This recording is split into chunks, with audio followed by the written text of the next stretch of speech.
Hey,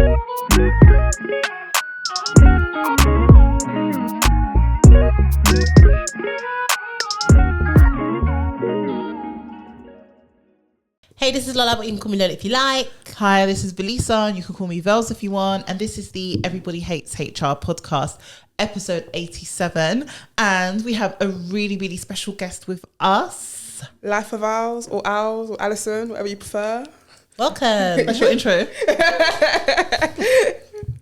And tell us about yourself. Who are you? So I am a social media content creator and a corporate baddie. That's what I call myself, corporate baddie. Love that for you. I love that. Yeah, navigating the corporate world as a black woman and a baddie. That's tough. It's tough. It's tough. It's tough. Yeah, it's not easy being all those things. I mean, I can relate, so... Yeah, same. Babe, we're all here. Yeah, we're all here. Repping for the baddies in the corporate space. Yeah. So I want to get straight into it. So while we were, before we started recording, Allison was like, I was like, what do you want to talk about? And she said, I hate HR. Velisa will draw you out of the podcast. I said, I hate HR. So, I mean, a majority of people that watch this are HR people, but, whatever. So, why'd you hate us? Do you know what it is? To all the HR people out there, please, I'm small. Don't come and stampede in my direction, okay? I've just had God... And it's a shame because in my career, when I've not been in a management position, I've never really dealt with HR like that. I've never had to. I even wanted to be a HR person. I said, wow, this is what I want to do. Yeah. I thought this is what Not too late. It's not too late. What made you change your mind? Meeting HR. Wow. So then I moved into because I was in the public sector for years and years and years. Then I went into the private sector for a bit. And that's when I realized, wow, HR really are something. And I think for me, I think it does depend on the company, but unfortunately my experience was that they are really involved in doing the company's dirty work sometimes.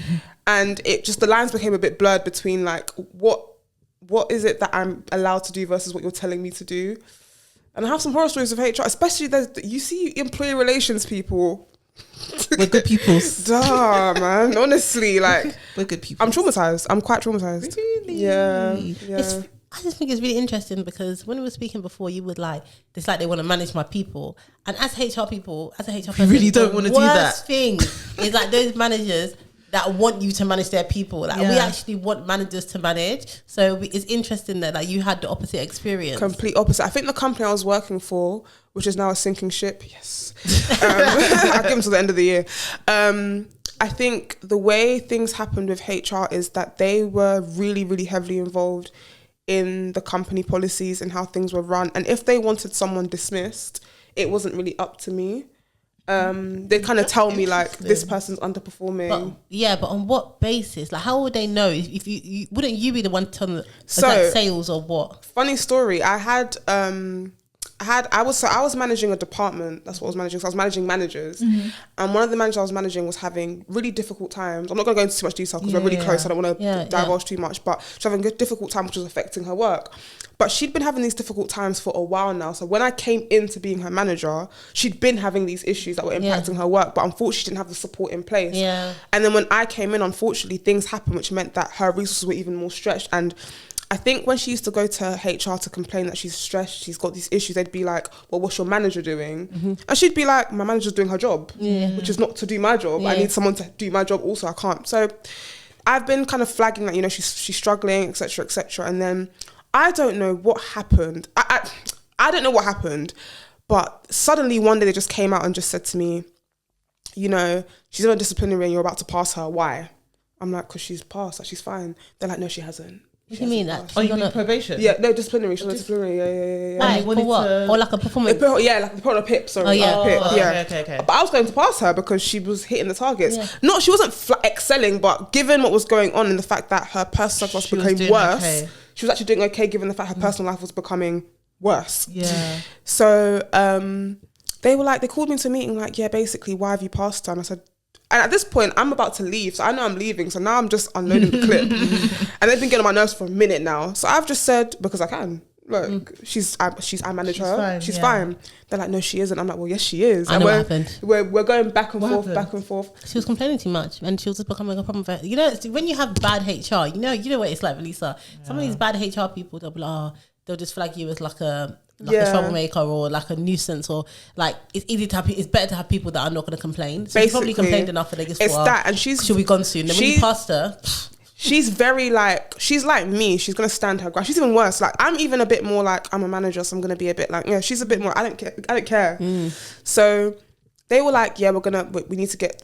They basically gave me a script on how we were going to dismiss her. It was the weirdest thing ever. Like, I was in a meeting with the head of HR, and normally me and her had a really good relationship, but she just came at me like, it was like, she was just like, no. If you're as capable as you say you are, how have you passed her? How's this happened? So I'm sitting in the meeting thinking, are you in my team? Also, she's an older black woman as well, so I don't even want to be rude. It's like African in me. It's like, I don't even want to be rude because it feels like my mum would cuss me for being rude to you, even though you're actually being really disrespectful. She did apologise after in her defence, but I just didn't understand her behaviour and why she was so like hell bent. And she's emailed me a script on like, you're going to tell her she failed her PIP. You're going to call her in for a second. It was like scripted. Call her in for a second performance review. Tell her she failed that. Once she's failed that, review that, then dismiss her. Oh, so it wasn't even like a script for the meeting. It was like the future steps that you're going to take to dismiss her. So I'm like, how are we planning future steps when I've not even had her second, like, I've not even reviewed her PIP properly. So they were trying to predetermine it. Yeah. Basically trying to coerce me into firing her. And I remember sitting in that meeting with my manager, and normally I was really calm. I said to my manager, yeah, I'm about to go on leave, so let me just tell you something really quick. I'm not doing it. And I remember speaking to my old manager who had left the company, because he used to always give me advice, and he was just like, Allison, man, just move out the way. They're going to have to move to her. Like, they're just going to have to do it. Just if anything, give her the heads up to get legal help. He's like, if anything, I'll call her and tell her, listen, get some backup, get some legal help. I was like, do you know what? Normally I would, but this is actually going against everything I believe in. And I'm leaving anyway. If I'm going to leave, let me do at least one good thing. Yeah. So they were like, so I told her, I said to her, by the way, they want to get rid.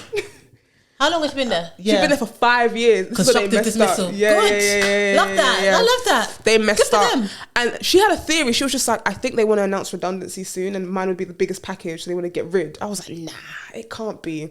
I kid you not, guys. I come back from leave. Everything with her has been squared away because I think they've realised now that she's going to get legal help. It's not even worth the battle. Like them doing it. I swear to God, I landed the day after redundancies were announced and her role was at risk. Wow. Yeah. To be honest, even if they didn't want to make her role at risk, the fact that she's even fighting them or whatever, they're just going to do it anyway. They're just going to do it, just capture her in there, just to make it easy. And so I'm surprised though, because usually HR just, especially as ER, like if a manager's like they want to pass, as long as they can explain why they want to pass that person on the PIP. I was explaining, but it's like I was speaking another language. It's easy if they pass. Everyone's happy. Exactly. The manager's happy, the person's happy, we're happy. I remember getting advice and asking someone like, because at this point I'm just like, where do HR sit in terms of management? Because isn't she my direct report? So can't I say what? And someone told me it depends on who HR are. And I'm like, it feels like they're managing my department. And if they are, that's fine. Just let me know that you're the manager now. And from then I said, you know, HR, yeah, they say you guys are for the companies. Hey, that's when I really learned that day. They're for the companies or for the streets? Streets. And the thing is, I think I've been lucky. I have had HR that have had my back and maybe told me things they shouldn't have told me at the time. I've had some insiders in HR before, so it's not all bad. I love that for you. Yeah, I've had some insiders in HR that have given me heads up, like, this is what they're trying to do to you, by the way, like, be careful. And I'm like, oh, thanks for the heads up. Yeah, do you know what? I just think it's one of those things where, like, it's very easy for HR to get a very bad reputation, not because they're doing the things that people think they're doing, but it's just one of those things that's not everybody. Like, Velisa always said this about the HR act like the company, like whatever, HR follow the company culture. Yeah, like whatever the company culture is, that's what we follow. And I will say, just in case she ever watches this, because she's a HR professional, I don't actually blame her, and I've always said that, even though she made it really difficult for me, I don't blame her. I actually blame the company culture. Now that I've left the company, I understand that she was just doing what she was probably told to do. Which is wrong, because I'm very much like have a bit of a backbone, because same way I was told to dismiss this person, I stood up and said, no. Do you know what it is? I feel like with HR it's different, because HR is a profession. And when I say a profession, I mean like it's like a profession governed by a professional body. We have code of ethics, we have standards. Like if you want to go and be, I don't know, something else, like you might not necessarily have that. The same way accountants do, solicitors do, HR do. Like we actually have something that is like, we're supposed to look to before we just take someone's word. Like, we're not just administrators, like do this, like that's not how it's supposed to work, because we're in a position of like power and trust. We're supposed to act responsibly and along with the code of ethics. So that's why I feel like it's a little bit different. And like Velisa already knows, like, one thing I hate is like bad HR people and like HR people that do the wrong thing for the company on purpose. Like, listen, it's like a pet peeve of mine. I wouldn't even say she was even that the whole department was even bad HR people, because they're very professional. They know what they're doing, and that's what made it more disappointing. No, but if you know what you're doing, it's like, I'm not saying that she wasn't competent. But you're supposed to use your powers for evil. Like, supposed to be nice. Do you know what I think? I do hope that she looks back at it and does feel bad. I think a part of her probably, she did apologise straight after, and and it's wild. We had such a good relationship beforehand, like really good. I really looked at her like a big sister, almost like a guiding force. When I realised, wow, like you're really twerking for them. I have a question for you, because you said you've gone from private to public sector. Based on that experience, do you prefer the public sector? Because over here, like how we talk about the public sector, like, so I've done public, private, public again. Public. Okay. So no, I've actually done private, public again. So I've yo-yoed.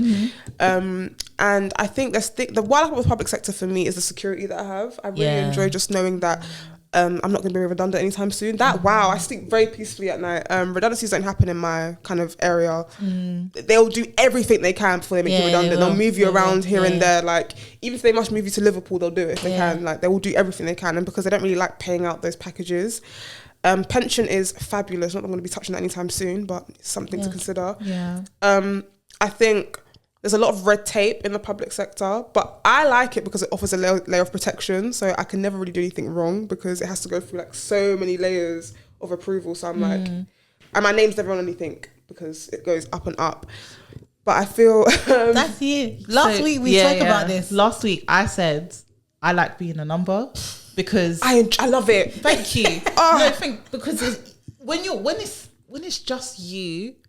It's different. It's different. But when you're just a number and there's other people that need to be involved and blah, blah, it's cool. The load is spread. Like, I love it. It's fine. Like, in my job now, even though I've got a senior position, so it's weird. I'm quite lucky in that I've got a senior position, which should be a management job, but I don't actually manage. I manage my work instead. You're my type of person. I don't know how I've done that. The funny thing is, I've done it and I still make more money than I was in my last job when I was managing people. So I just manage things now.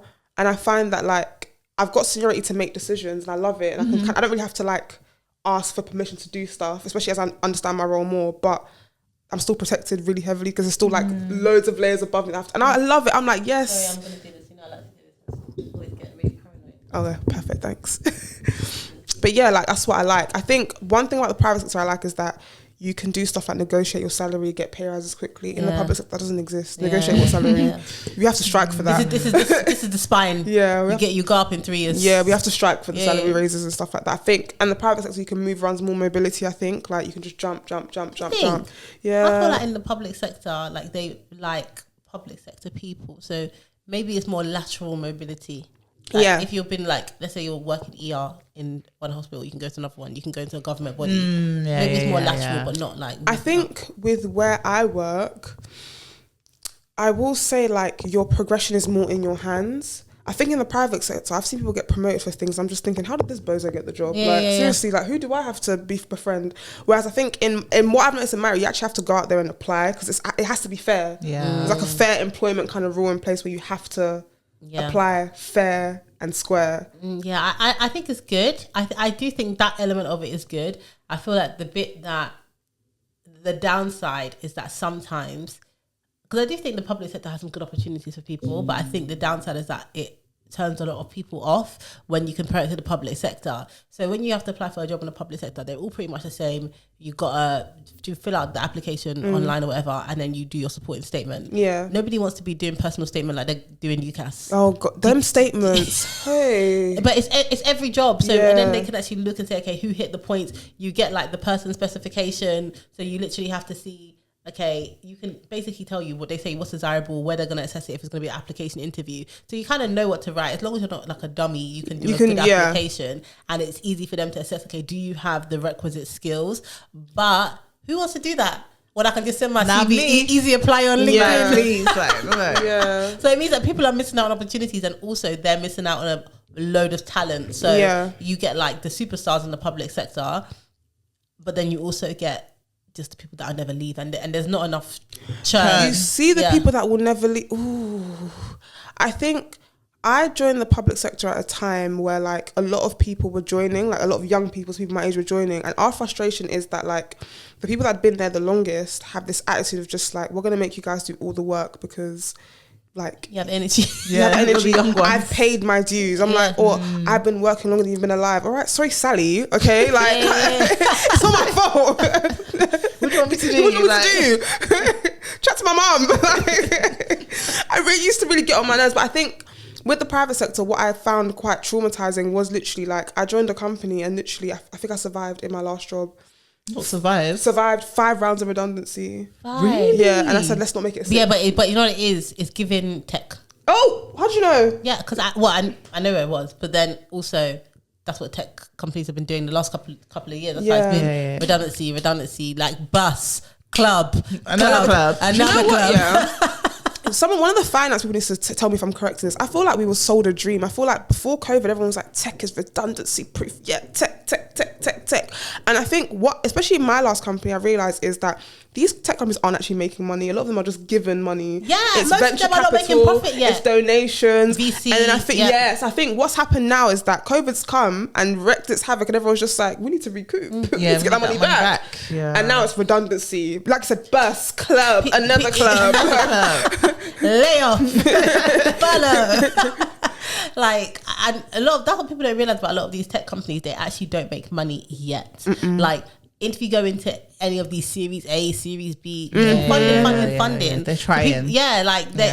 There's some value. They're trying to grow the value of the company, but the companies are not making money yet. So they're literally, even in the times where things was good, these were loss-making companies that were working on. They just had money. Yeah, and the outlook was good. Things were looking positive, so they could continue to invest. But these are not companies that are making money. They're not making money. They're not. And in the private sector, if your company's not making money, good luck to you. That's all I can say. Because again, in the public sector, making money, what do you mean? Like, we'll just pluck the money tree. Like, we'll be all right. But in the private sector, they want everything down to the last pound accounted for. 100%. And I wasn't used to that.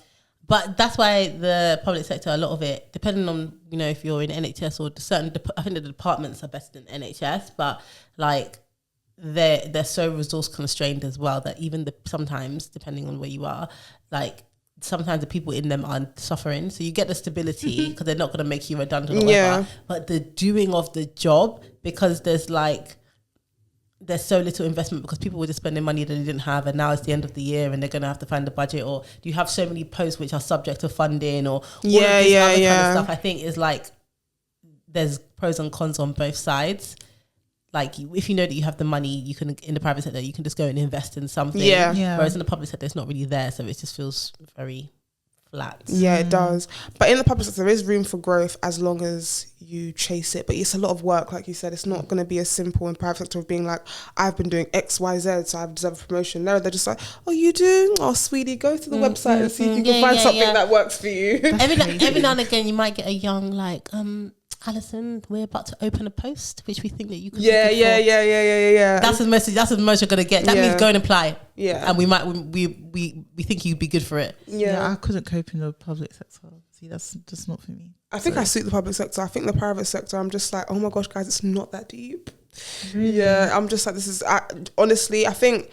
With me, I've never felt like, this sounds so crazy, I've never felt like a black woman in corporate until I was in the private sector. I said, wow, I'm really black. Yeah. Like, wow. Like, whoa. Whoa. Crazy. And I'm a woman. Oh. But it's true. Because when you in the public sector, you always get especially black women. They're thriving. You get the older black women, they got the locks, they tie it up in the long nails and the rings on the fingers. Yeah. They'll even be managers, so you can even see where your career could go because you're looking at that look like There's you. There's actual representation in the public sector. Yeah. There is. Like, my mum works in the public sector. So does your mum works in the public sector. My mum and dad. Your mum and dad work in the public sector. Yeah. And my mum loves it. Like, my mum works in probation and she's part retired now, but she's she's gangster. Like they can just do what they want. Like they have all their like auntie friends. They have like my mum will take like SL food to the office, and she ain't the only one that's brought in food from her country. If I see that, see, with my parents, they were both in the private sector.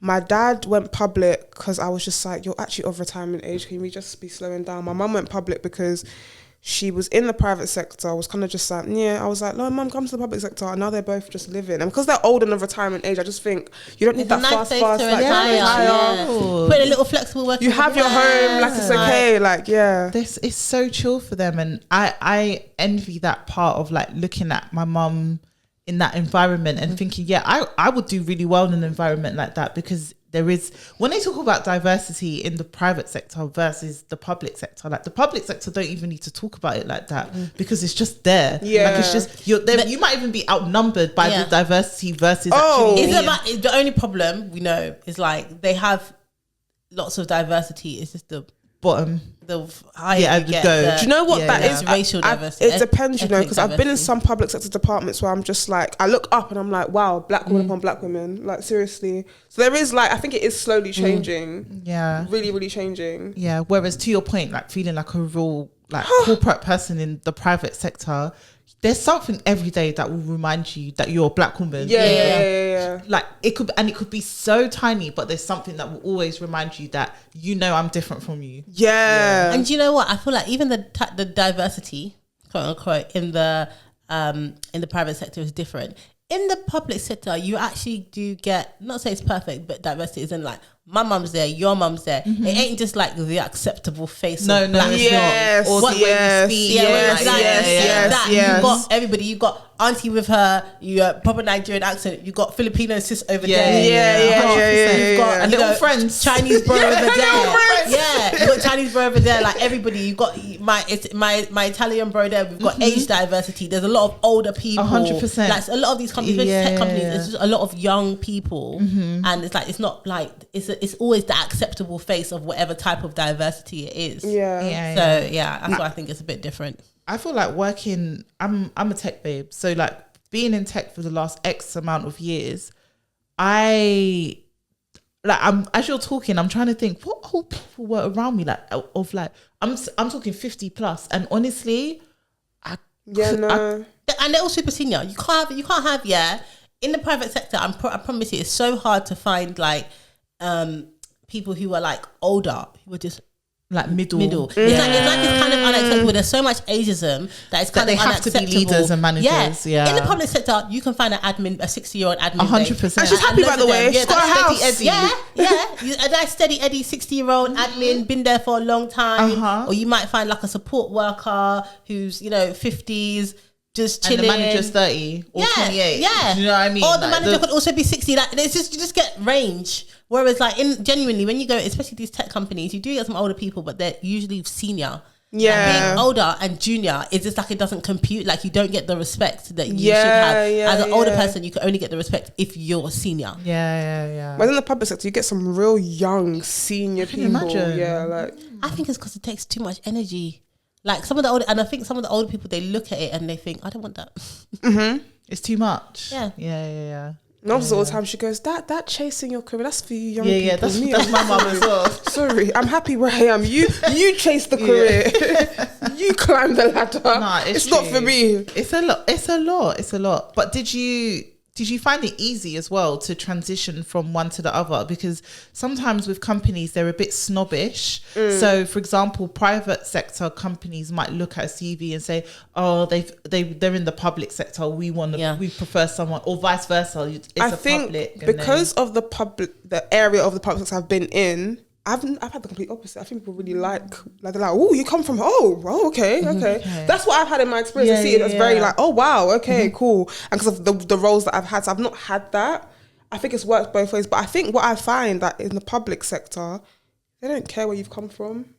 They don't care. You tell them I was a head at Apple, they'll be like, Did you pass the exam that we gave you though? They don't care. Like, they don't care. They really do not care. Imagine then, I was head of this at Apple. Okay, well, we can see that you didn't hit all the points on the personal specifications. They don't care. Whereas I think the private sector are so snobby. Like, they will probably look at the company you went to before actually looking at what you did in that company, just because they think it tells them so much. But really and truly, when you think about it, it might not tell you anything. I only have, within the public sector, I only have experience within the NHS. And actually, I would say the NHS is a bit different because the NHS is so obsessed with the NHS.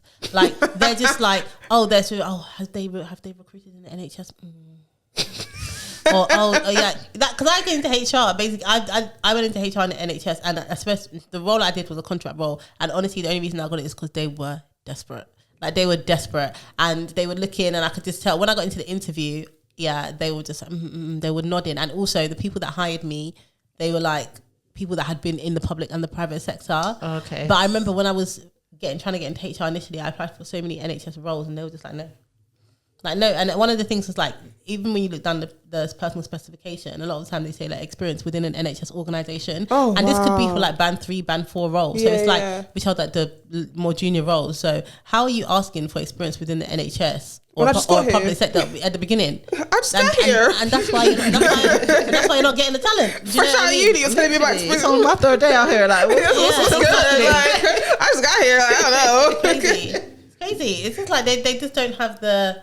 Like, that's what I found for being in the NHS, and I have a lot of friends and family that are in the NHS, and I help them with their applications. That's why I know all of this stuff. I heard the pension NHS is sweet though. Pardon? I heard that pension is sweet. All the pensions all their pensions are sweet. And that's the best. Like, my mum, when she works for local council, her pension is nice. Like, she's been there for so long. Like, why would she ever leave? Like, she's even progressed as well. Yeah. And she didn't have to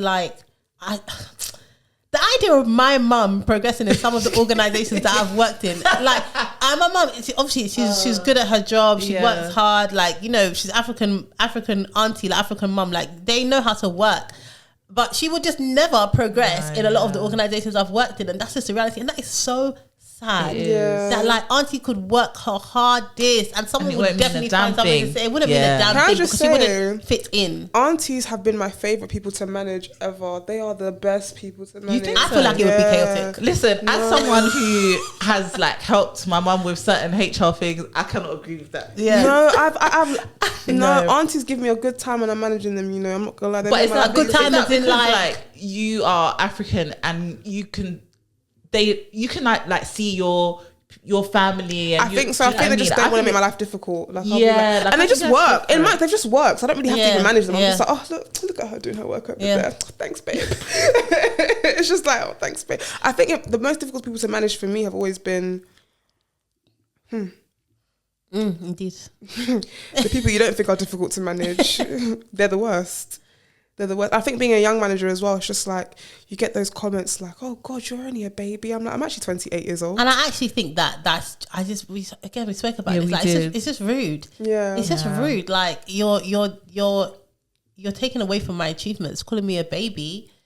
Listen, have you seen my bills? There's nothing baby about those. my experience, the job that I'm doing here, like it doesn't make any sense. Like I really don't like that. Yeah, I hate it. I'm just like, I'm not a baby. If so, please tell council tax people that I'm a baby. Please, they'll be paying that student rate. Please, or nothing. Tell them. I don't know. It's a lot. I feel like if when people watch this, people that are in the public sector, I feel like it would be remiss of us not to say that a lot of people in the public sector are just suffering, because when I see them, especially in the TikTok comments, whenever they say, I work in the NHS and I work in the public sector, I feel like, why are so many people suffering? Like, that's what I just feel like there's a lot of diversity, there's definitely still a lot of discrimination in the public sector I think so, but it's very I think in the public sector it's more discreet. So it's things that you just think, what's that? Is it because whereas in the private sector it's just like, no, you're just racist. I feel like it's more blatant. I don't know, they're a bit more audacious, I think because optically as well, like it's just, you could see it. You know what I mean? It's more visible to you in the private sector. When you look around you, everybody's pretty much able-bodied. Everybody, you can't necessarily see different religions around you. You can't see all different races around you. So then when certain things happen, you're like, well, it's clear that, you have discrimination tendencies, because XYZ. Do you know what I mean? So yeah, I think I'll never forget in my old job, I remember there was this woman and me and her, like, she was one of those people that was really she was actually quite aggressive. Like, she'd come into meetings and just be shouting. Yeah, she came in to disturb one of a meeting I was having with my manager. No, white woman. White blonde lady. She came in to disturb a meeting with my manager to basically complain about something that we did or didn't do. I don't know, I wasn't listening. I switched off because I was thinking, why are you shouting? You my mama? Like, I'm confused. What's going on here? I was like, there is no way this woman is shouting at me. No, and you're not my mom? Crazy. So she's going off on one, like, fix it now. And I'm just thinking, which one is she going to fix it? She's talking to me.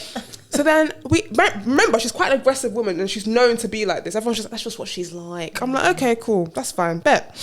So we had a meeting with her one time and she was just lamenting about something that had nothing to do with my department. So I just politely said to her, because I've been on leave, I said, sorry, I've been on leave and maybe things have changed. Could you please explain why this is actually my problem? Because this doesn't belong to my department. We keep talking about this one thing that doesn't belong to my department. Why should we fix it?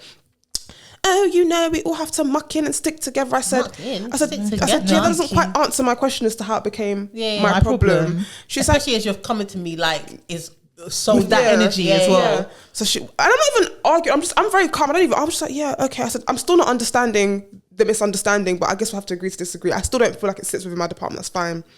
I got my manager who goes to me, I've had feedback. I said, what's the feedback? He said that some directors didn't appreciate your approach and that you were quite aggressive. I said, oh, I slapped someone. He said, sorry. I said, did I slap someone? He goes, no. I said, so what was aggressive? Please explain. Did I threaten anybody? He's like, no, you didn't. I said, okay, so what's aggressive? He goes, I just didn't appreciate your tone and how you delivered things. I said, well, is this the part where I'm supposed to apologise? He was just like, just give me the feedback. I said, okay, well, you go back and tell her that I'm not apologising. And I stand on what I said and we can discuss it again, because if I want to say what I really wanted to say, then you call me aggressive. Dumbass. That's what I wanted to say. And then to make it even sweet, I said, and whilst we're here, here's my notice. Good. I said, here's my notice. That's too sweet. Too sweet. That's too sweet. Nah, because I don't like that. You can literally come and be shouting, screaming, doing everything, and then call me aggressive. Yeah, like, that's crazy. She was screaming like I was her child. That's like, crazy. Like the street lights were on, and I was still playing outside. That's what she was giving me. Absolutely not. That's mental. I wanted to ask you something. So it's your experience of being a corporate baddie. So it was like Lola said, I like to just like throw things out there. So I saw one of your tweets actually, and it was about like what trainers you can and can't wear to work. Oh my goodness. And you know what reminded me, because I saw that you've got Sambas on and basically that's a very work trainer. Yeah, that's what she was saying. So Allison was like, you can't wear dunks. Like, she was like, you can't. She was like, it's all about, you can wear Sambas. I'll allow that kind of thing. What certain colours? Someone on TikTok, I forgot his name. Oh, shout him out. I can't remember his name. He basically said like, there's certain things that scream opulence in the office. And he had like Air Force Ones in the TikTok and stuff. Yeah, right? He was just like, one of them is Jordans. Like when you see someone wearing Jordans in the office, it just gives like, you just don't even care. You're just wearing I said, Jordan. I said, in which office? I said, I used to bang my Jordans in the office. So I thought, this is how we'd be blocking a pay rise for this. I said, today. And ironically, my friend had bought me Sambas for my birthday because she said, we need to get you some real corporate shoes. That's a corporate baddie shoe. Don't be wearing your Spanish. That's Rishi Sunak's shoe. That's the shoe Rishi was showing his ankle in. So they're just like... that's a trainer code switch. Nah, 100%. That's a code switch trainer. 100%. Yeah. So I was just like, I even wear, the long satin skirt. You see? And the white top. I've got my coat. I said, it's not me they'll look at and think, wow, you've got all the money. I remember I used to rock, like, I used to rock all my nice bags to work. I think I was wearing my like Gucci bag to work. I was going out straight, because one thing about me, I'm hit the streets after work. So I had my bag. My manager goes, that's lovely, that is. Oh God, yeah. I said, yeah. You should say, I got it from East Street Market. No, I was going to push it. Oh, Turkey. No, because you don't want someone to be looking at you thinking, you don't need money. Yeah. I need it. I need it. Be thinking that. The money's done. I need it. And also, I do think some of that kind of stuff can inspire unnecessary jealousy that you don't really want in your direction. They can. Yeah. Big facts. Even your manager will be thinking, I know what she gets paid. Yeah, like, how's she doing that? How's she doing that? Yeah. Like, they'll be thinking, oh, and I don't have Baby, you got 3 kids and a mortgage and Get your money out. and bad money management. What can we say? Literally. Do you know when JT was just like, I don't have to work so hard. I ain't got kids. That's me. It's so true. I ain't gotta go so hard. Okay. Because that's what they'll be doing. Remember that case we had where the woman wanted a pay rise and the manager was like, "Oh, your man earns a lot of money, your so husband's we're not giving you one." Yeah, literally. It's mad. Unless you know everybody around you has money, then you have to take time because they will literally look at everything. And I think as well, as I'm taking it back to being black, guys, as being a black woman, I think it's actually harder because we do change our hair all the time. We do our nails a lot. Do you know what I mean? And we just have a natural. The changing hair. You know what I mean? Like it's just natural. Like they might be thinking, oh, like she looks really nice today, but you ain't even seen me outside work for you to think that I look really nice. You're wearing your work wig and they're so impressed. You know what I'm saying? You keep it in the ponytail, just whack it on. That ponytail still remains.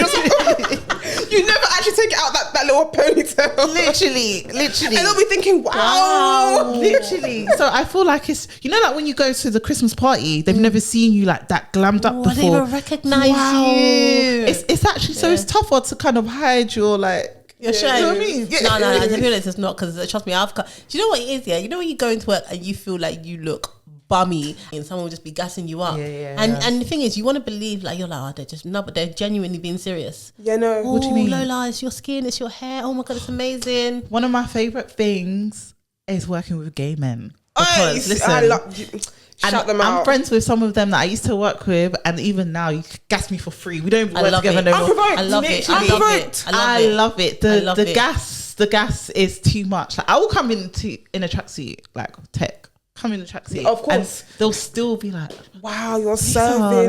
Your skin is glowing. That orange on your skin." Yes. They'll be like, "Yes, body." I'm like, "Yes." I'm like, "Yes." I love it. Stop it. I love it. Give me all the compliments. Like I love it. Yeah, they're the best. But I think one thing I find interesting is the hair thing. Like when it's like you change your hair. I used to have hair anxiety. I used to be like, "Oh God, what am I going to explain to my colleague?" Now I'm just like, call me Hannah Montana. I now see how they were called. I get it, because simple hair change, they'll be like, "Oh, miss, didn't recognize you." I'm like, "Did you not?" Same face. Only black person here. Yeah. Who else would it be? I wish I could change my hair like that. You can. You really can. I always say that to me. I say you genuinely can. I always say it too. I'm like, you can. I remember I had a manager that asked me, because I change my hair all the time. I change my hair all the time. He was like, so how do we know when it's yours and when it's not yours? You don't need to know. How do you know when to mind your business? You're not supposed to know. Like, what? You're not supposed to know. I just find those kind of comments, like, I just feel like it's too, like, it's invasive. I just find those kind of comments.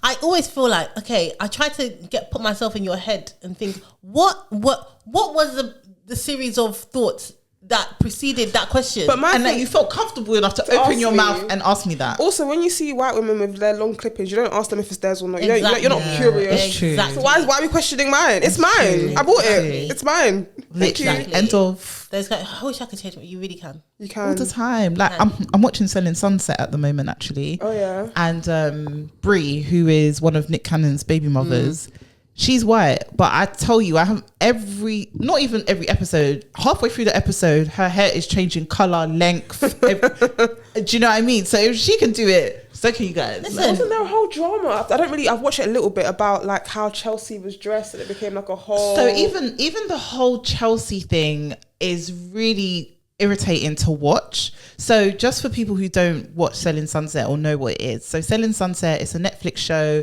where they all work for a real estate company for two twins, and they sell like amazing big luxury homes, yeah. And until the more recent seasons, everybody was pretty much white. You had Amanza, who is mixed race but blends in very well with you know, the white women in the show. And then of recently they've brought, can I just say also, Amanza she was the only one who wasn't white, and she also had like her whole like kind of storyline was struggle. Yeah. And how her baby father left her, like all this. Like it was all that's context gone. So then they brought in Chelsea, who is a dark-skinned woman from the UK but lives in the US, married to a white man, has 2 kids with him. And she is actually one of the best sellers on Selling Sunset and has sold a lot of houses. And for anyone who does watch it, you would have seen people like Christine Quinn who wear these like Barbie mini skirts, breasts out, whilst being a bully. I love Christine. I'm not gonna lie. I love her. She's a great villain. She's a villain. Yeah, she's a villain. Fantastic villain. So yeah, like all these styles, like it's a fashion show. Selling Sunset is a fashion show. You watch it. Like the most recent one I watched, there was a funeral for the dog. Everyone came hard. Yeah. Anyway, Chelsea in a recent episode, she wore like a short skirt. And Mary, who's been at the brokerage for a really long time, used to date one of the guys, commented and said it's against policy for Chelsea to wear the skirt that she wore. This in the history of Selling Sunset, they have worn some inappropriate things to that and office. No one has said a damn thing, and then as soon as Chelsea does it, who I think actually looks pretty professional based on how some of the rest of them had come to present to clients and stuff, I was so shocked that Mary decided to address Chelsea in that way, and she did it in front of the managers, so the people who own the brokerage. Two men, so Chelsea was like, well, your tits are always out, and she was like, your tits are always out, and I haven't said that, and if you really cared about me, you wouldn't do this in front of my manager and two men. You would have pulled me to one side and said, Chelsea, hey, blah blah blah, and she didn't do that. And the constant treatment of Chelsea as the only black woman on that show has been really triggering and hard to watch, because she works so hard successfully, and they just treat her like and then people like Brie, so Nick Cannon's baby mum, who are also newbies. She ain't sold one house, and they're talking about her like she's this like amazing seller and all of this stuff, and it's so confusing, because it's like, what does Chelsea need to do for you guys to recognize her in the same light as everybody else? And do you know what? Chelsea she said some things about Brie last season, but it wasn't about. I don't know why it was. Maybe you shouldn't speak on anyone's family situation, but I didn't think it was that bad. No, it's public knowledge though. Nick Cannon, like, you've got 11 children with like 9 different women, and one of them has come on the show now, and you don't think no one's gonna. And it's not even comment. That. She came. When she made the comment was when it transpired. This woman has been kind of saying, oh yeah, she likes her lifestyle. She then found out that the guy who has all these babies with different women is having another baby and has been coming to her house, sexing you and not telling you. Like that's mad. And then obviously you're on TV and everyone's going to be talking about it. But what I find funny about Chelsea is that she actually hits like all of the kind of, I think they're getting divorced now actually. Yeah. But outside of, she hits like all the ideals. So she's comes to the brokerage. She is a black woman, but she's got like a very 2.4 type lifestyle, like very respectable in terms of husband, family, very family oriented. White husband, like we had. White husband. And she's British herself in America. She's British in America, which I think is like, favourable thing. She sells. Skinny, also desirable, skinny. Yeah, she's just like everything. So it's like on paper, she's everything that if everybody else, I feel like everybody else was these things, it would be like the perfect life. Yeah. But then she's black. Yeah, then she's black. There we go. I think it was when she said to Mary, but your tits always out, I said, gag. Literally. But it's true. I haven't seen this series, but they were such inappropriate things to the office all the time. Yeah, and now you Chelsea. I've seen even Christine, to be fair, even though I think she's a villain, she always looks fantastic. Yeah. Didn't I see her one time with a ponytail come looking like Avatar? That ponytail was so long. Even in this most recent season, Emma, who's actually really close with Chelsea, but she wore some like cut out like black dress to go to a house, and I'm thinking like, if she could do that and nobody comments, why are we commenting on Chelsea having her legs out? I also think this whole fake like professionalism, but hasn't the boss been with like 5 different people? Exactly. Where is that allowed? Where's HR? Mary is the HR. Mary's the unofficial HR selling. And she's been with Jason. And I just think it's like they treat Mary like she's HR, and Mary treats herself like she's HR, and I hate it. Yeah. I hate it. She's like, oh yeah, we're gonna promote you to be the manager, but it's because of her relationship with Jason. That's why she feels like she's in that position. It's crazy. Yeah. Do you know what? Sometimes, I just there's too many things. I don't want to digress, but Mary Selling Sunset, her man. I just feel like what kind of? He's got no shame. Her man, Romain. I feel like, do you know what? The bit that I don't like is like, how are you comfortable? Yeah. Working for your wife's ex-man. Yeah, no and shame. Also with your wife working for no shame. No shame. How can the? This is gonna sound so off, but how can the man who used to like with your wife be the one that pays her salary? It's crazy, and pays yours and pays your salary crazy. Now. That is crazy. I just feel like, I'm sorry, where's the toxic masculinity? Man, even in this season, yeah. Sprinkle. Where's the toxic? I don't like toxic masculinity, but let's So I'm digressing. It's shocking when it's not there. Even in this season, so Jason's dog dies, and it was the dog that Mary and him had together. Yeah. So it was Nico was 18 years old, the dog, and they got matching tattoos after the dog died.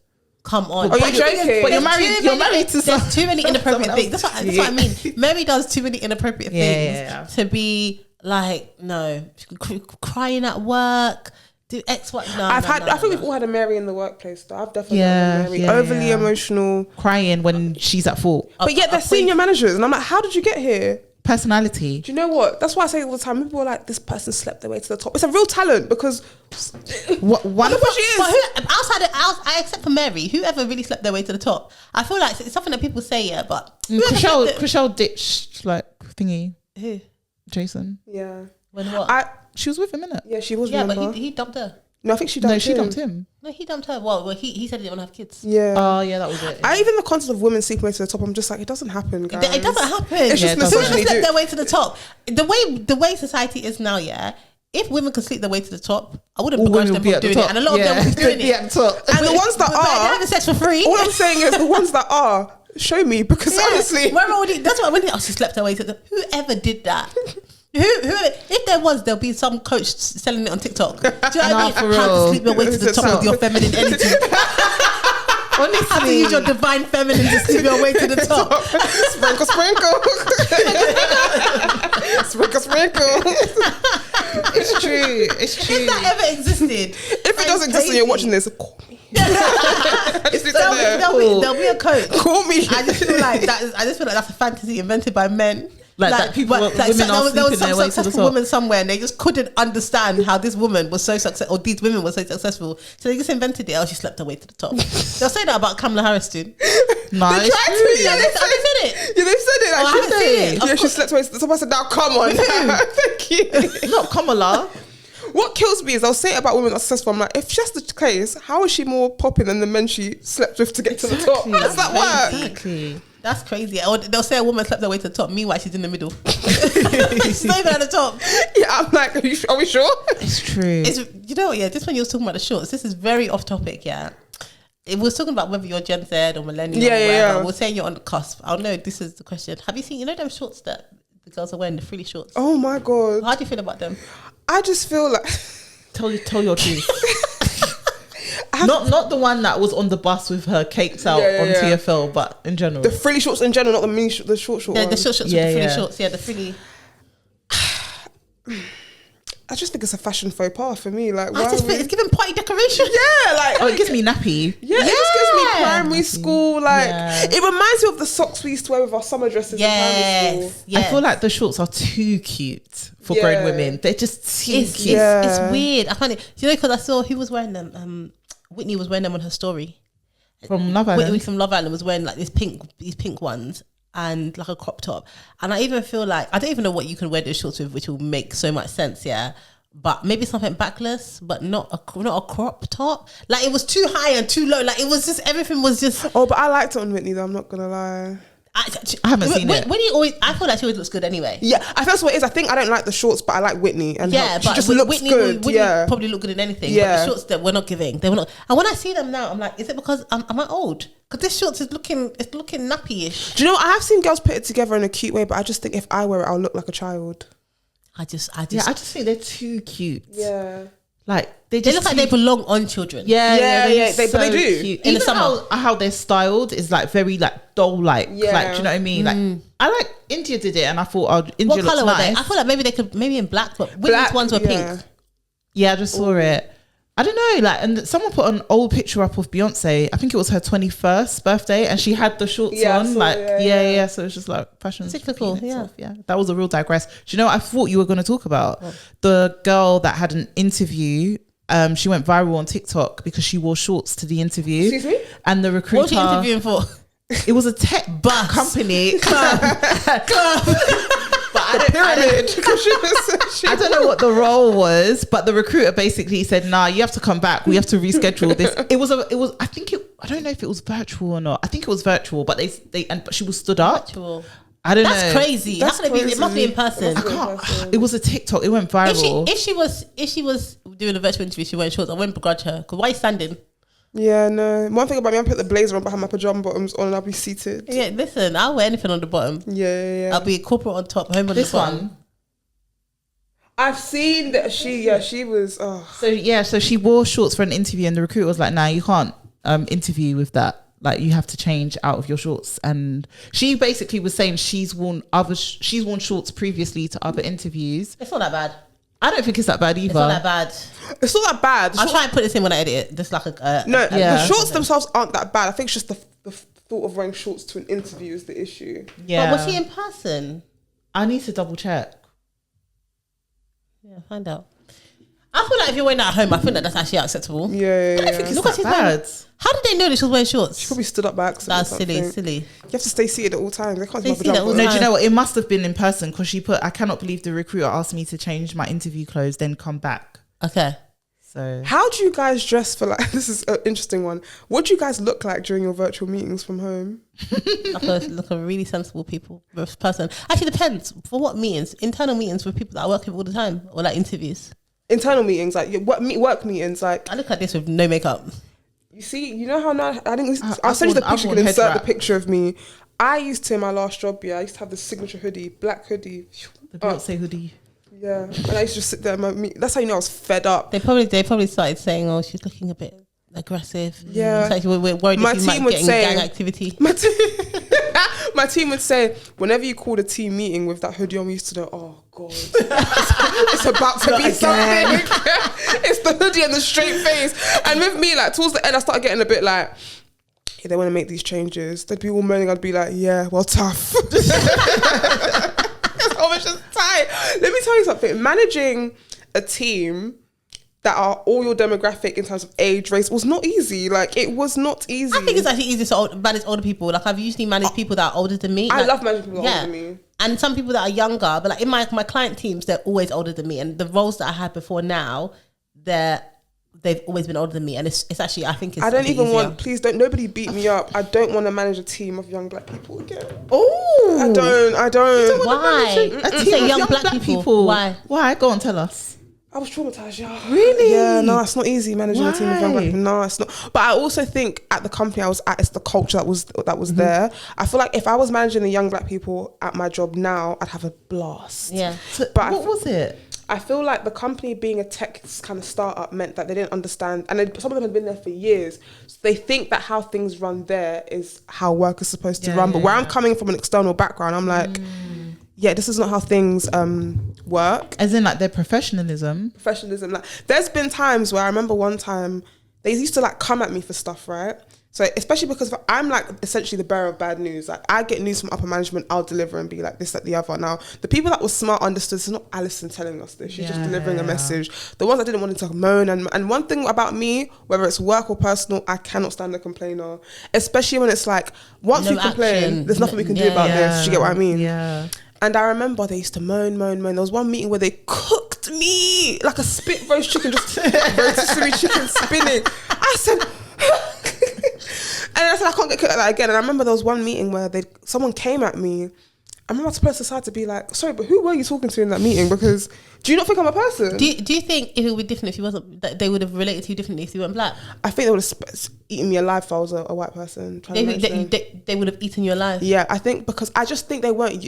I think a lot of them just didn't understand that. Like, I asked him, I'm not your mate. Like, you're talking to me like I'm. But is that a black thing, a Gen Z thing, or what thing? Some of these people were not Gen Z. They were millennials because they were older than me. Yeah, So it's just familiarity of you. all over being familiarity black. and just like they saw it as like these bad things happening is your fault, and it's just like okay, that's fine, but either way, I'm your manager. Like, you're moving like. Some of them behaved as if like them disliking me was enough for them to like have power. Like, we don't like her. I don't care. Like, like, yeah.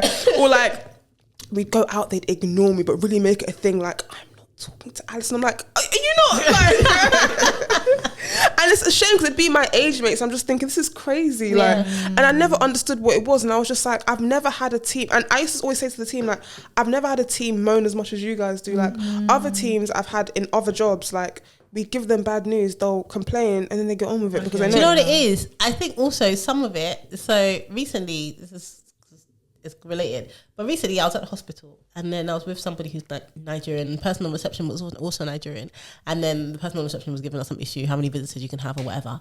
And when we got into the room, the person was like, "Oh, why are they behaving like that? Like, we're Nigerian, they're Nigerian. Like, they should see us and, you know, treat us differently." I said, well, no, they really shouldn't. They should treat us like everybody else, because when they get into trouble now because they're doing favourites for Nigerian patients or whatever, it's going to be a problem.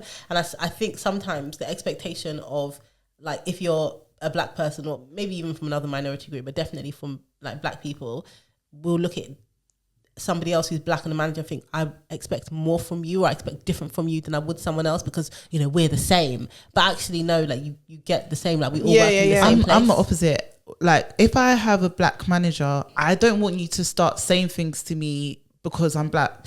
Like, I don't want you to tell me, oh, you know, we have to work harder. Oh, please. Don't act like you're seeing a blonde woman right now, because I don't want to hear none of that. I actually don't want to hear that. I only want you to be able to empathize with me if I need you to, but I expect that from any manager. But just because we're both black, it doesn't mean I'm the same. Like, I wouldn't want it. Yeah, I don't want it. I think I like the unspoken, the unsaid. Yeah. So if, like, there's one person I worked with, I've never had a black manager, but I worked with somebody. Sorry, one of my worst managers was black. It was at the school.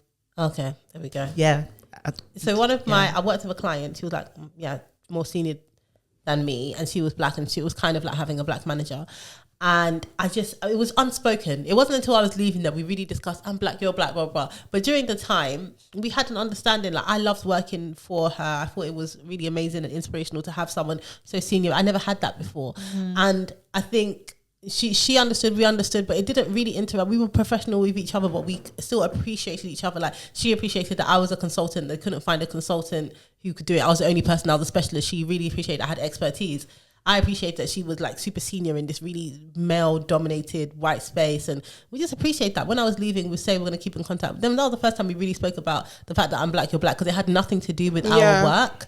And I just think that's how it should be. But sometimes they're like, we have low expectations of managers or employers in general, but if you're black, then you should be different, because you should know better. You should know better. I see with my team, I was never like that. I was more just like, for me, because as much as my team were giving me headaches, one thing I didn't like, I'd always back them in terms of when I felt like they were actually being discriminated against, because for me, it was no coincidence that, and I think in my exit interview for my job, I even said, you treat my department like we're subordinates, and it's no coincidence, and the iron is not lost on me that we're all black. So I would back them in that sense. How did you get a whole all black team? It's just how the department was. Like, did you inherit them or did you hire them? I inherited them. Okay. So it was a membership support department, and ironically in the company, all of the like admin, customer service staff were all black. That's not ironic. It's not Unironically, yeah, they were all black. So, and the thing is, I did enjoy having, like, I have to be careful. Like, I do enjoy having a black team. It was really fun, but I mean, like, it came with its challenges. But I don't think it's because they were black. I just think it was just young and black meant over familiarity, and already there's no structure in the company. If I was working for a company that had structure and operate like an actual business from the beginning, I wouldn't have had half the problems I did. It's because I can't even blame them. It's like, you're used to talking to managers sideways and thinking it's normal. It's not. Stuff that can get you fired. It's just that I'm not like that. Yeah. But then again, why are they assuming you're not like that? Because there's other managers, as soon as it's like, clutching pearls, getting offended, team members are blah, blah, gone. But again, I think it was a bit of like a piss take of just like, I can take it there, but she's not really going to fire me because, you know, we're all black. And I'm just like, I should have fired somebody maybe. I don't know. Just to make an example. And the thing is, the joke of it was the number of things that happen. I'm just like, if I was really bad, man, I could make a mountain out of a molehill if I really wanted to, but I didn't. I was just, it's not that deep. A lot of time I try to reason with them, like, I didn't really like the way you spoke to me this time. And I'd be like, okay, but I'm just like, now I look back and I think, I don't know why I did all that. Honestly, it wasn't worth being so nice. But again, it is me being over accommodating because I am working with a young black team. So I'm just like, I don't want to be that person. I don't want to be like a typical manager, but I feel like maybe you guys need it. Sometimes the reason people are typical managers is because that's how it works, yeah. isn't it? Break those boundaries. Yeah, because I think my team before them wasn't like that. Like, It was very much like, sorry to be the bearer of bad news, here's the work, done. I always say, like, as a manager, I was like, don't make me actually have to manage you, please. Let's just make this a bit easier. Like, I say we have to You do your job, I do my job. You come to me if you need support. Everyone's happy. Happy. I even close my eyes when I know you're at the hairdressers, but you're working from your laptop. Why even just do this? Yeah, but even then, like, help me to close my eyes. Yeah, don't make it big. Thank you. Put a background on. Thank like, you. I'm not gonna go out of my way to find it, but help me. Help me. You know that John Legend thing, like whatever he was saying in the song, like if I cheat, you'll just never know. Do you know, like just do that. Like, don't let me know what Funny you're doing. thing is, I've had all black managers up until now. Actually, now that really? I feel like I credit them for my career progression. It's them. They've really pushed me. And one thing my manager said, it was a Nigerian man said to me was, he said, one thing you said as a manager is you can't be everywhere. So me, as long as the work is done, there are certain things I know you're doing, but I'll just close my eyes. If the work is done, what am I going to do? Investigate where she really is. She says it's at home. If you're doing your braids, what's my own? Have you seen the thing at PwC? PwC about them monitoring more. They're going to start. They've told everyone to come back to the office. I want to check.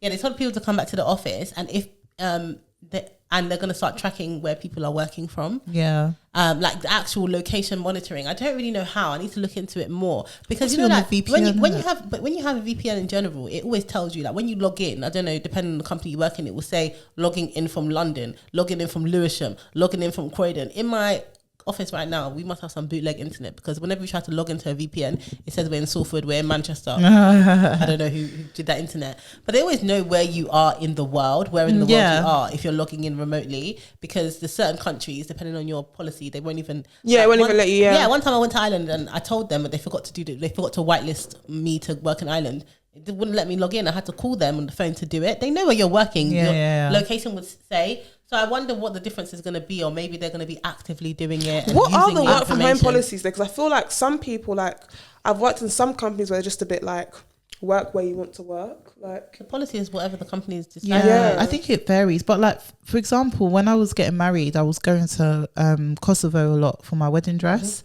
and my Slack would automatically like forward 1 hour on my thing. And there was, so usually I always said when I was going, but there was this one time where I was like, do you know what, annual leave and all of this stuff, and I just said to my manager, look, I said I'm going on the weekends, but I might still be there on the Monday. And she was just like, I didn't hear what you just said.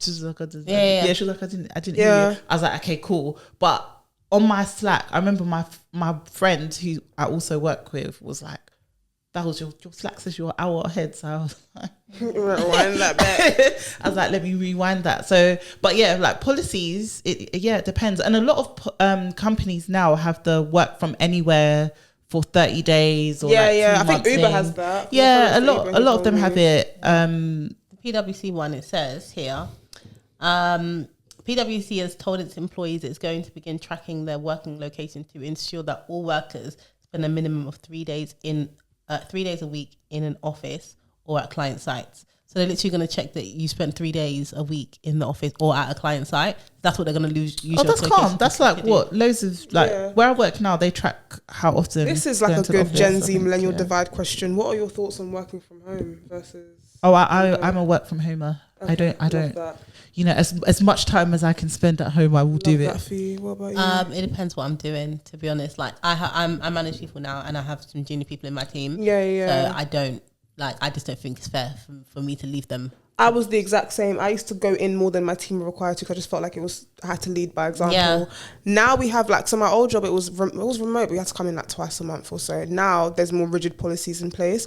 But I find, I can't ever become that person, but I'm just like, sometimes I need to be in the office. Like when I'm having like a busy day where I'm chasing loads of people, I like to chase in person. You can ignore my teams. You can't ignore my face. Oh, you a millennial, honey. You can ignore my teams. When I'm there doing, hey! Now you're my people. Now you're my people. You're getting a piece of cup of tea. Here I come. Oh, you didn't receive my email? Here I am. Pop up at your desk. Yeah. Hey. Listen, you're lucky I pop up in person because I don't want to CC your manager. So let's just make it a thing where I see you when you're making a cup of tea. Fair. Don't let me go CC. Don't make me be that person. Okay, so we had this debate. What do you use Teams?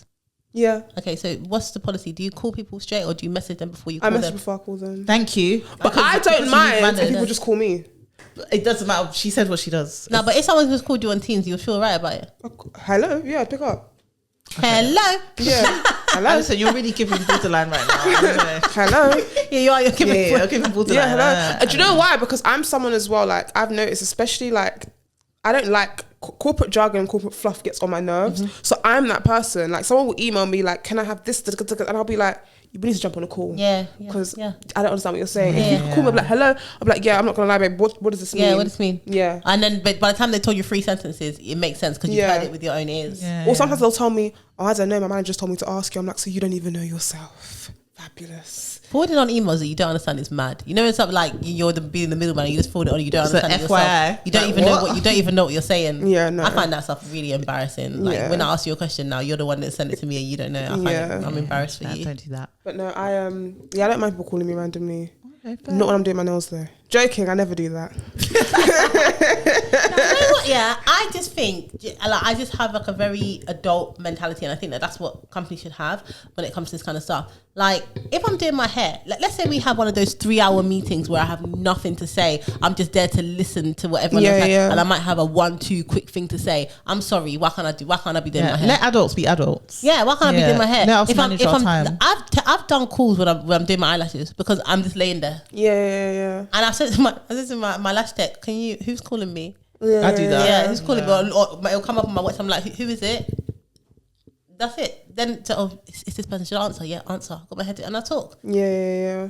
Gonna wasting time anyway. So I don't know. I just think people need to just be very adult about it. Just because you're upset that you didn't come up with that solution or it doesn't work. Do you know what it is? I think with working from home, I was saying this to my mum the other day. I said, Mum, it's your generation, you know. Just because you guys to slave away on public transport 5 days a week, you now want us to suffer. On LinkedIn, you'll see these radicals that will come on there and be like, that's what I call them, radicals. That will come on there and be like, you know, the LinkedIn unpopular opinion. It would then shut up. It'll be like, remote working is killing the office culture. Kill it dead. I don't want it anymore. Office culture. It's killing the office culture. We need collaborative working. I'm collaborating on Teams. My thing with that, which irritates me, is unless you're telling everybody to come in on this day and this day, then what you're saying is so void. Because I can come into the office 2 days, 3 days a week and miss somebody that you're saying I should be collaborating with because our flexibility and the times we want to come in. That's why you have to just be adult and like go and catch the people when you need to catch them. Like if you actually don't hate your job and you come and you actually want to do a good job, there are times where you just have to meet people. Yeah. And if you can do your job without meeting, then you don't need to be there. Yeah. But like I'm just gonna be like, oh Velisa, I need to. It'll probably be helpful if we meet in person. Sit down at some point this week. When are you gonna be in the office? Oh, I'm not. Yeah, I'm like that. Like I typically, because where I work, you have to do either a Monday or Friday as part of your office day. They're trying to spread that. You know when you're trying to make sure you have good occupation across the week. Yeah. But typically speaking, I actually prefer going to office on Fridays. It's quieter. I find the office can be quite overwhelming for me personally because it's such a big office that I work in. So I don't mind going in on Fridays because it's quiet. I can put my head down, and plus it gives me an excuse to get my errands done. Like now I can go Oxford Street quickly. I can do this quickly. So I'm like Fridays get are the you out day. the house. And a lot of time I'm going out on Friday anyway. So I'm like even perfect. I'll just go straight from work. And today I only came in. I normally typically don't come in on a Monday. It's just because I thought, okay, cool, I've got to come to the podcast. And I had like 3 people I was chasing, and I said, you know what? I've asked them all what day they're going to be. And I said, don't worry, I'll see you. And I've chased them all. Work done. I said, wow, I didn't want to be there, but not that I didn't want to be there, but I'm like, today was not the day I wanted to come in. But I was like, you know what? You people have been running from my emails. You're not going to run from my footsteps in real life. I hear it. For me, the reason why I don't like going into the office is because people just talk and waste my time essentially because of the type of job that I have where I'm investigating. If I'm not in an investigation or I'm not in a disciplinary, then that means that I'm writing up the interviews or I'm having meetings, intakes with people. So then when I'm I love going into the office when I don't have meetings.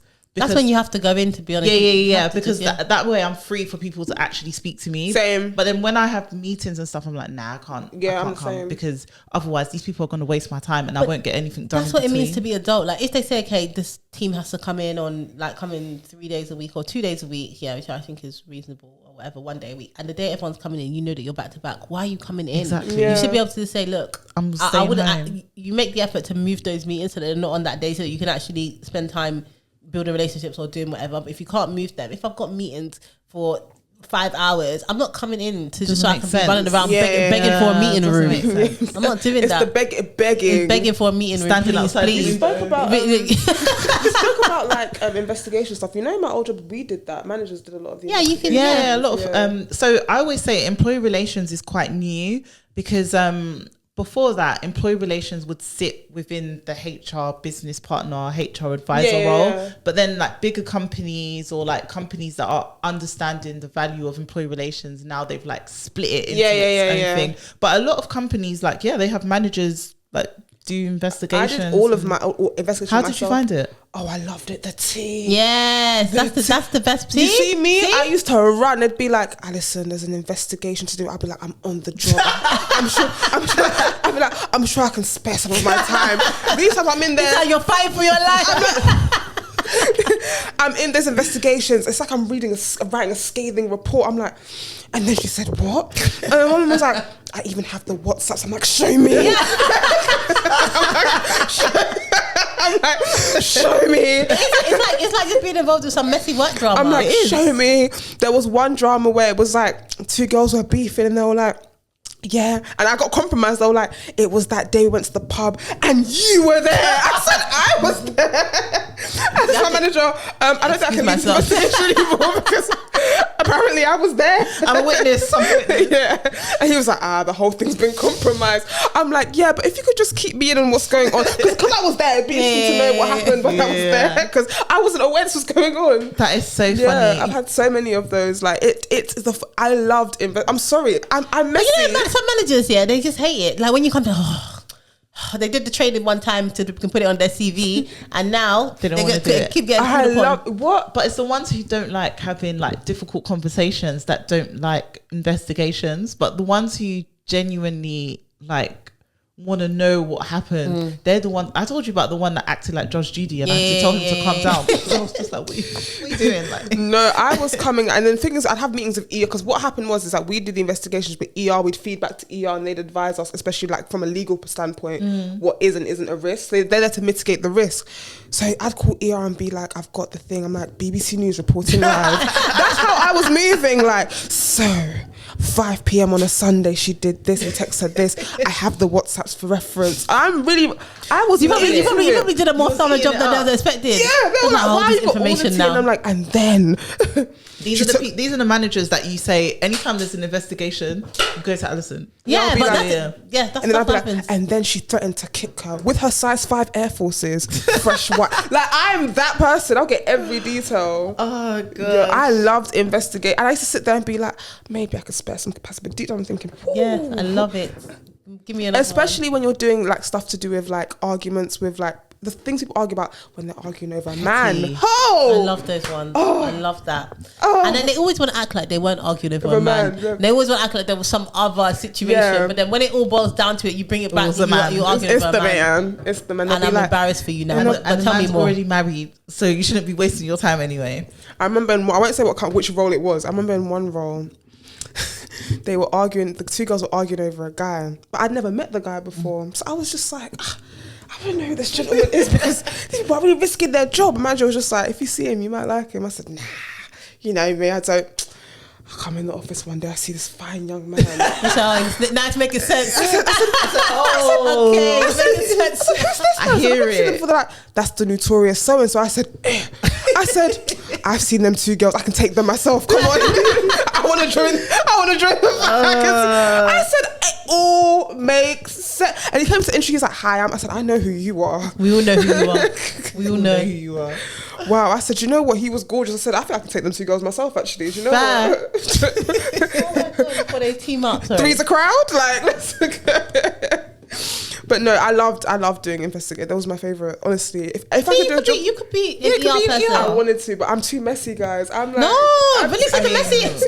Velisa loves drama. I love it. no, call me. You watch Real Housewives? Call me Which Andy. Oh, Andy. Call me Andy. That's me. I'm Andy plus. Like, call me Andy. Call I me feel Mimi. like I only started watching like Atlanta recently. I'm caught up now, but I feel like Andy's. He could even be messier.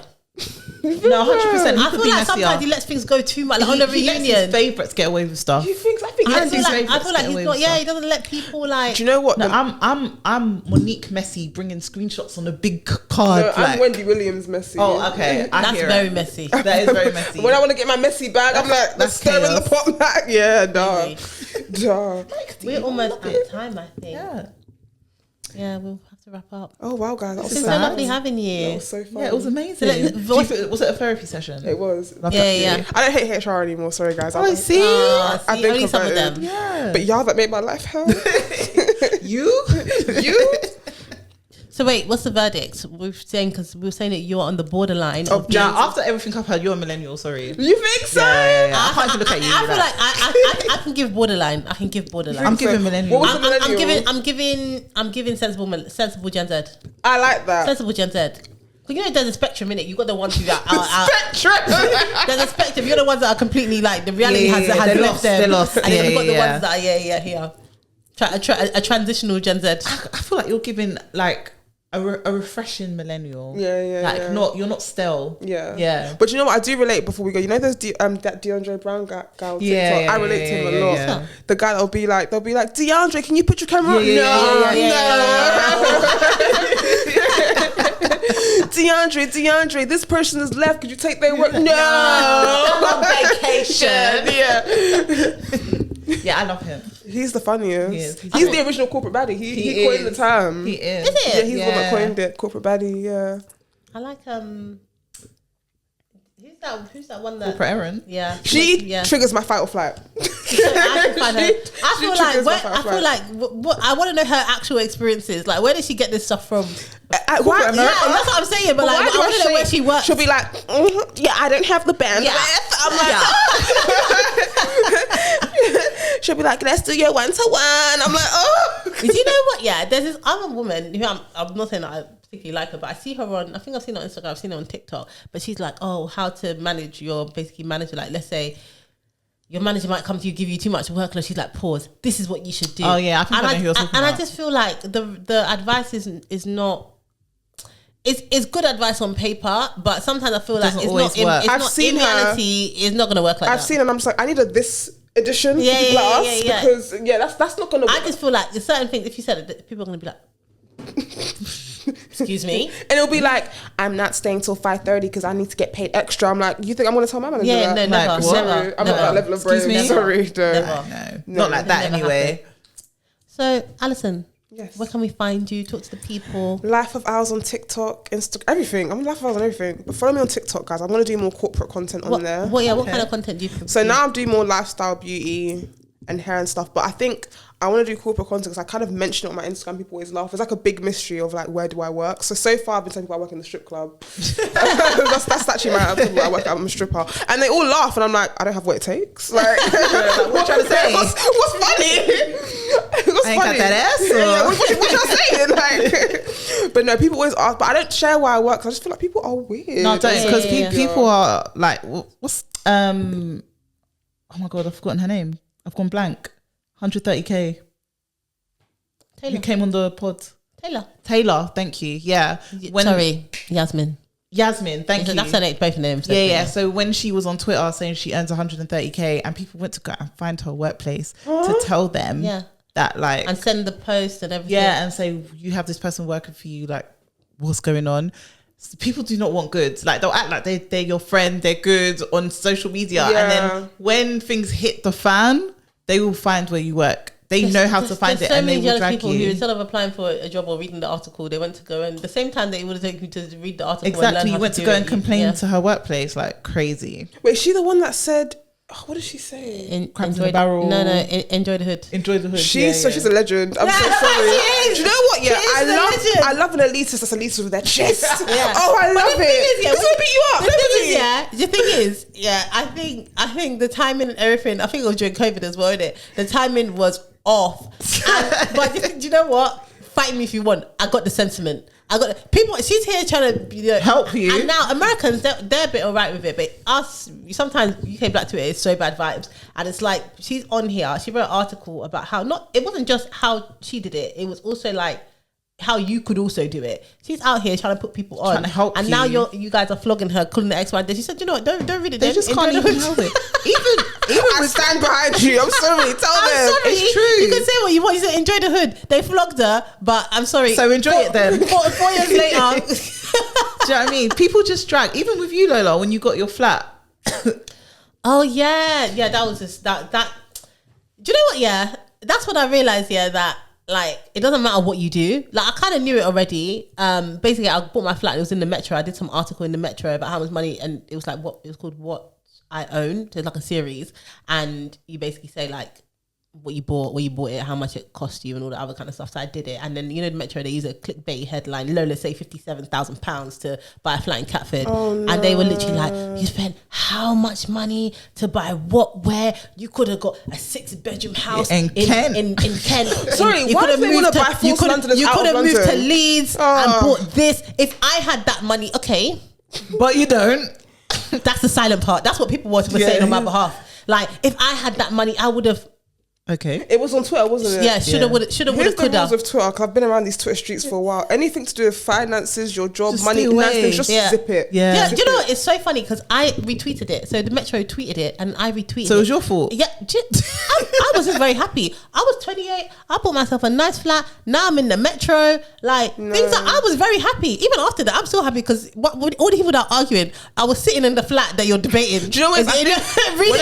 Reading your bitter comments. Like, it didn't bother me. I think people get very touchy about those topics because I feel like the times we're living in now, these things feel really unattainable. And I'm just like, yeah, I get that. And I'm just like, you don't have to even sit and justify why you can't do it. We get it. Times are hard. But they're also unattainable because people can't speak about it. Like, for example, I'm very happy and open to speak about things like my salary or like how I did whatever. But people don't want to hear that. You have to be. You have to have a willing audience. You have to be open. And I think, especially working in HR, you can see how much people have no idea what other people earn. The kind of stuff they say on Twitter, and like you see salaries all the time. You know what people can. I can hear a job title, and I can roughly tell you like what somebody exactly. earns. But I just think it's just not.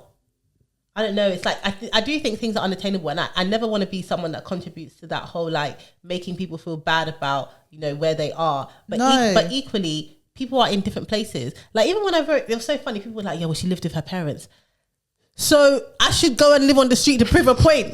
I don't understand. Like, but she lived with her parents. It happened. But so do you. So what happened? That girl. Recently, there was a girl. That was ridiculous. Like, I was like, guys, how many of you still live at home and you haven't saved that much money? So what's happening here? But she lived with her parents. It's easy. I'm like, I lived with my parents. I had a good job. I saved a lot of money. Like, what do you want me to do? You should be proud of me. Should I be like? It's like they want me to go and put myself into hardship to prove. Yeah, like I had to. That's what they want you to do instead. They want me to join you in the strip club. they want to join me. Like, they want to say you got your dollars and that's how you got and the your thing flat. is, sometimes like I remember like one time I think I posted something. It's always like I think you can't win. I think I tweet something about something nice someone did for me. That's a privilege. That's a privilege. They were calling me a lady of the night. I said, People, you know what I really think is, and again, it's women. You see it a lot on TikTok, less so on Twitter, but someone or even Instagram. Like certain people. Like they'll have nice things and stuff like, how could she afford that? That is none of your business. Making content, enjoy the content. She showed you a nice bag, enjoy the bag. Enjoy the bag. Oh, do you know what's really funny about the whole Twitter thing? Not one person, in fact, the whole time it happened, asked me how much money I was earning. One person DM'd me. It was a white woman. She DM'd me. She said, "I've read the article. I just wanted to know how much money were you making during time." Not one single person asked me. So there was because they like to make up their own story. But that context wasn't even in the article, and I just thought that's very important. Of all the discourse, that was happening, only one person asked me how much money were you earning at the time. Yeah, because obviously that I do think that would have been important information that could have been put in. But I was just like, wow, like then that would have added good content. Maybe why don't people want context? They just want. How much was it for you, let me ask you? I was earning at the time. Some of the time, I was earning £40,000, and then I got a pay rise just before I bought my flat to 50. I left the company, I got another job, so I went to 55. Nice. And that's how much money I was making. But for the most of the time, the most money I ever made in that time was 59k before I took my pay rise, but I only made that for 1 year. Everything up before that I made between 40k, 40 to 50. But for the majority, I was on 40k. Yeah. So it's like I was living at home and I was bloody saving everything. I was taking my lunch to work. I was doing all the things. Like, yeah, I was. But people just they weren't trying to hear that, boy. They were just. I think when it comes to stuff like that, is that people just understand there's got to be a level of sacrifice. And I've been honest. I've said, guys, I'm not on it right now. Sorry, me, I don't want to sacrifice. I like enjoyment too much, but I also I'm not gonna then look at you and be like. Yeah, but because I know what happens. But do you know what? And everybody has their own thing. Like for me, like even though I said I was like taking my lunch to work, but that's because I know that I need to go out and have fun with my friends. Yeah, like, I'm never gonna deprive myself so that I can't enjoy. Yeah. So if it means that I'll go and take my lunch to work, but then when I go out on the weekend, I'm gonna go to STK and we're all gonna enjoy life. Then that's fine. But like I just think sometimes. I don't know, things feel, like you said, so unattainable for people that it makes them resentful. Yeah, I think for me to reach the goals I want to reach, mine's simple. I need to stop going on damn holidays, but unfortunately right now I'm just not willing to do it. That was my thing. I would spend my last penny on a trip. I'll always spend it on a holiday. I think I've been overdoing it now. There's just no, I've been overdoing it. When I bought my flat, I booked the holiday. I knew I booked the holiday, I think before I found my flat. And then just before after I exchanged, before I completed, I went on this holiday.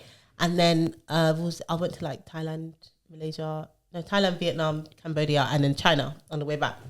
And I had no money.